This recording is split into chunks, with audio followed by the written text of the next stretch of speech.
اس کے سامنے ایک آدمی کا ذکر آیا، ایک فاضل آدمی کا جو پڑھا لکھا آدمی تھا، عالم تھا بہت بڑا.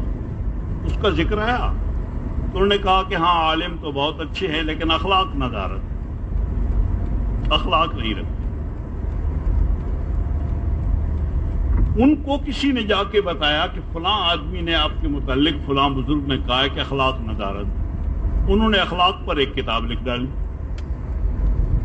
اور کتاب لکھ کے اس بزرگ کے پاس بھیجوا دی. ان بزرگوں کے پاس جب کتاب پہنچی، انہوں نے کتاب پڑھی، انہوں نے کہا کہ بڑی شاندار بہت بہترین کتاب لکھی گئی.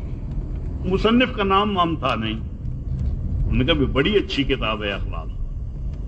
انہوں نے کہا حضور یہ اسی نے لکھی ہے، اسی عالم نے جس کے متعلق آپ نے کہا تھا کہ اخلاق ندارت.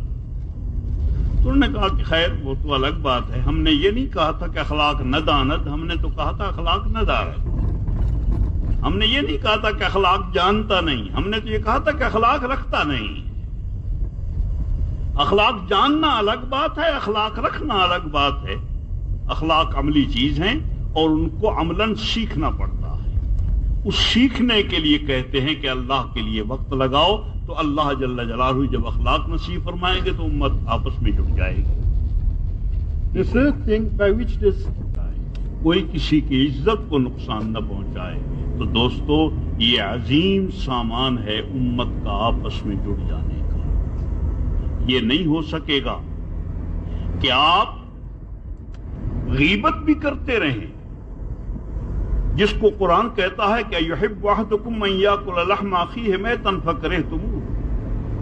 آپ اس کی بوٹیاں بھی نوچتے رہیں اور محبت بھی ہو جائے، یہ کبھی نہیں. آپ اس پر بہتان بھی باندھتے رہیں جو غیبت سے بدتر ہے، اور پھر آپس میں محبت بھی ہو جائے، یہ کبھی نہیں ہو. اور آپ ایک دوسرے کو گالیاں بھی دیتے رہیں، انفرادی طور پر بھی اور اجتماعی طور پر بھی، مجلسوں میں بھی، گھروں میں بھی، اور یہاں تک کہ رسول کے ممبر پر بھی، اور پھر آپس میں محبتیں بھی ہو جائیں، یہ کبھی نہیں ہے. اگر گالیاں ہوں گی آپس میں ایک دوسرے کو تو وہی ہوگا جو اللہ کے رسول نے کہا ہے اذا تصابت امتی سقطت من عین اللہ. جس وقت میری امت آپس میں گالی گلوچ کرنے لگے گی، ایک دوسرے کو گالیاں دینے لگیں گے، خدا کی نگاہ سے گر جائیں گے. اللہ کی نگاہ سے جو گر جائے گا وہ مخلوق کی نگاہ سے بھی گر جائے گا. اللہ کے ہاں بھی ذلیل ہوں گے، مخلوق کے ہاں بھی ذلیل.